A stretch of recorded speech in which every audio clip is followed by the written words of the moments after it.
मागच्या व्लॉगमध्ये गवारची भाजी शेतातून तोडली होती. आता त्याला चुलीवर बनवणार. येत आहे ना? किती तेल टाकू ताई? टाक थोडंसं. बस. वत ना अजून. वत तर. बापरे. बस. बरं, गावाकडची माणसं जास्त तेल खातात बरं का. पहिलं कढीपत्ता टाकू. हां टाक. ओके.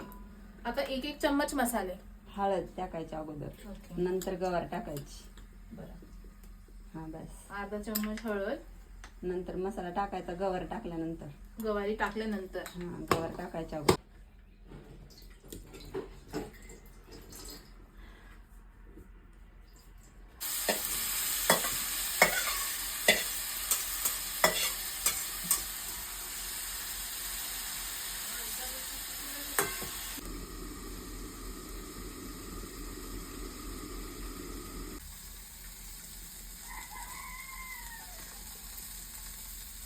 तिखट जास्त करूया का?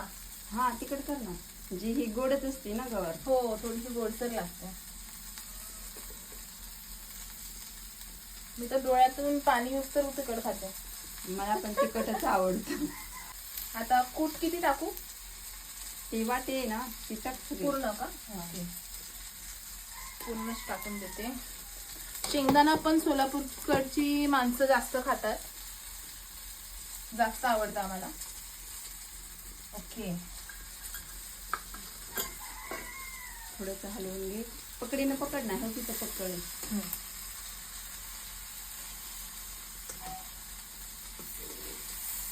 फर्स्ट टाइमच मी चुलीवरती बनवते. खूप मजा येते मला तर. गरम तर खूप होतंय.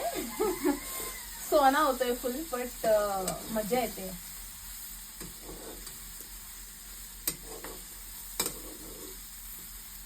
पाणी टाकू थोडंसं आणि झाकून टाक.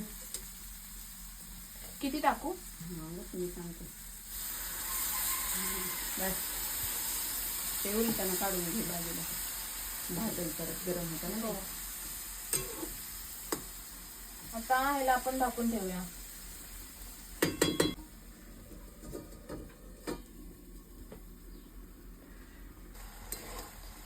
आता भाजी तयार झाली आहे.